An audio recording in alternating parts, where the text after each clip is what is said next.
This is a 6-chord 4-row repeat pattern. So you want to have your long chords in positions 1 and 2 and 5 and 6, and your short chords should be in positions 3 and 4. You want colour 1 in position 1 and 6, colour 2 in position 2, and colour 3 in position 5. And the 2 chords in the centre are only going to be worked over, so they can be any colour that you want. So I'm going to begin with a couple of square knots, but you don't have to do that if you don't want to. I just like to start and end with a few in some patterns. So taking the chords in position 1 and 6, I'm going to do 2 square knots over the other 4 chords.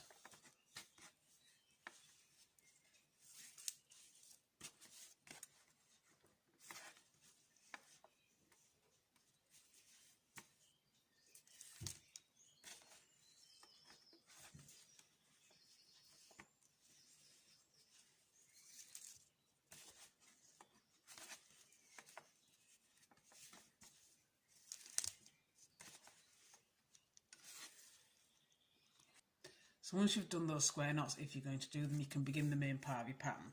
So for the first row, again, I'm going to do a square knot here, taking the chords in position 1 and 6 and working them in a square knot over the rest of the chords.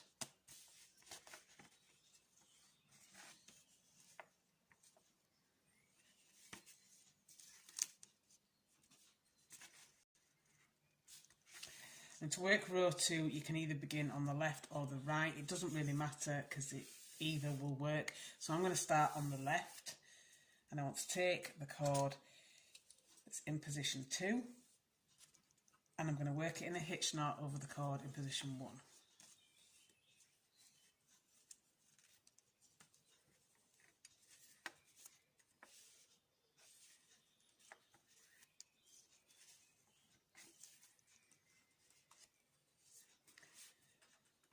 And then for your second row, you want to repeat what you did for your first row. So again, taking the chords in position 1 and 6, do a square knot over the rest of the chords. And you'll find that it goes slightly sideways, and you want to work into that. This is what creates your zigzag. You want to do a mirror of what you did for your second row. So taking the chord in position 5, you want to work a hitch knot over the chord in position 6.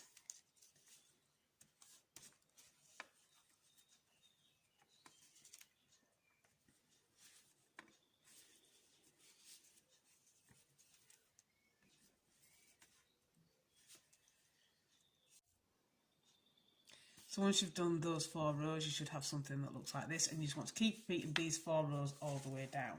So again, you want to take the chords in positions 1 and 6 and do a square knot. And like it did last time, it will slightly go diagonally, and you want to work into that, but obviously this time it will go diagonally in the opposite direction.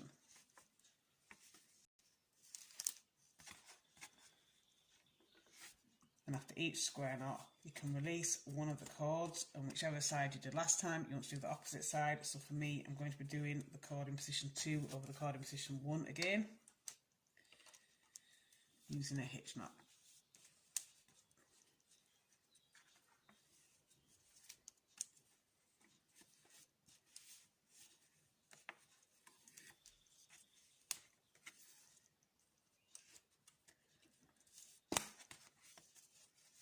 And then again, doing the square knot and allowing it to go diagonally.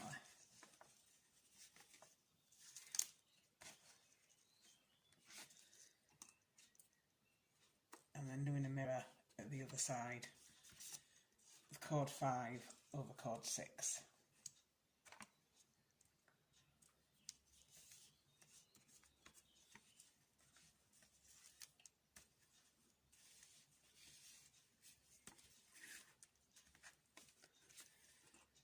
And then holding that in place with your square knot.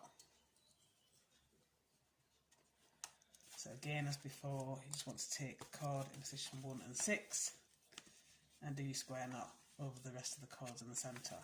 And just keep repeating this all the way down, every time allowing it to go naturally into the diagonal.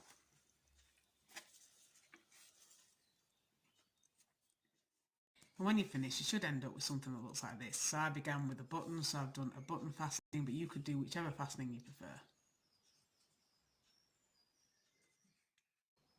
And that is your completed macrame bracelet.